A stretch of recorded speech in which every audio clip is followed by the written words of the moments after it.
Hello, boys and girls. So the next few lessons are going to be dealing with turning ratios into rates and unit rates, which we have talked a little bit about already, but we're going to get some really good practice with some problem solving that include understanding a ratio as a rate and how to find a unit rate, okay? So make sure you title it From Ratio to Rates, lessons 16, 17, and 18. So basically, any ratio can be transformed to rates and unit rates. So it's a very easy transition from ratios to rates, okay? So here is an example. So I have a table, a ratio table that I've made, and we have packs of Coke, and the total cost of that pack of Coke. We know Cokes get sold at we can buy them individually, but typically when we go to the grocery store, we buy like a 6-pack or a 4-pack or, however many. But anyway, so the packs of Coke are, for 4 of them, they're $10. And then for 2 of them, they're $5. So my ratio table is decreasing. As you can see that they both have the same ratio value of 2 to 5 or 4 to 10 from what we've learned so far. To write the ratio of total cost to packs of Coke, we have 10 to 4 is the same as 5 to 2. Because again, they have the same ratio value. When we write them as a fraction and then simplify them, they both have a ratio value of 2 to 5. But we're still not at a unit rate yet. So anyway, so a rate is kind of the relationship given, and it's stated like this. So the rate is that there is $10 for every 4 packs of Coke. So it's kind of understanding like that rate. So every time you buy 4, you're going to spend $10. If you buy 8, you're going to spend $20, so on and so forth. So this is a way to explain that relationship, and we see the words for every, which indicate ratio that we've talked about, those keywords. So now to explain it as a unit rate, I got a lot of math going on here. So the unit rate is the value for just 1. And if you notice in our ratio table, we do not have a value for 1. So here's some of that division skills that you guys need, and we've been working on in class as well, to find that unit rate. So basically, you take the value, you take the ratio 10 to 4, and you write it like a fraction. And we've talked about this. Then you take the smaller number, which happens to be 4, and you divide it by itself to get to 1. We want to know what 1 is worth.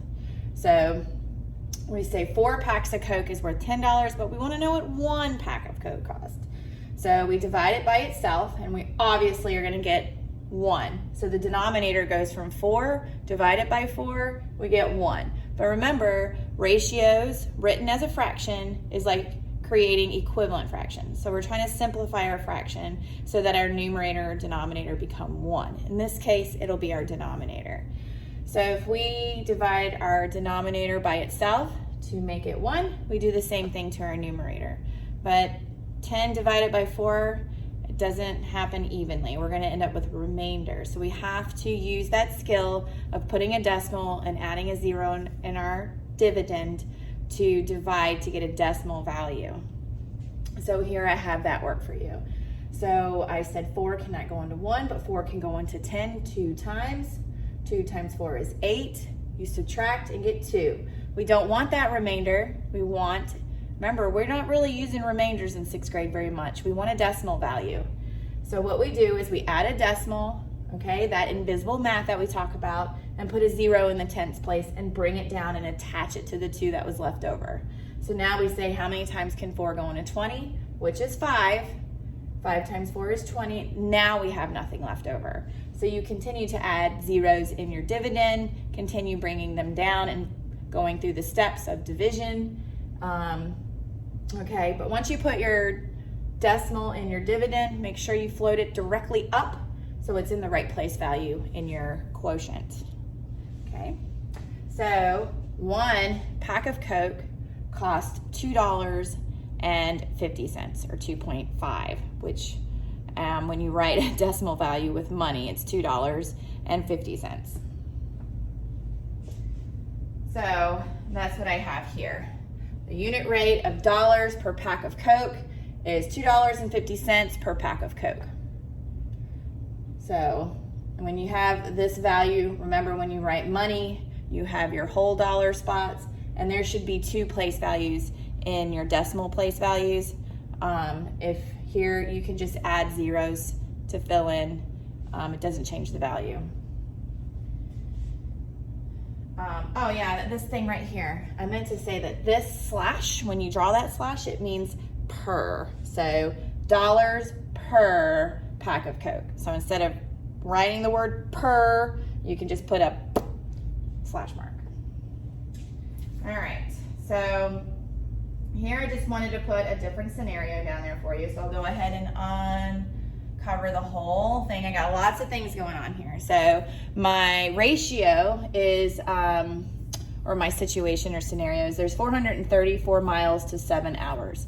So miles to hours would be 434 to 7, okay? So the value, you write that as a fraction, so 434 to 7. What is the unit rate?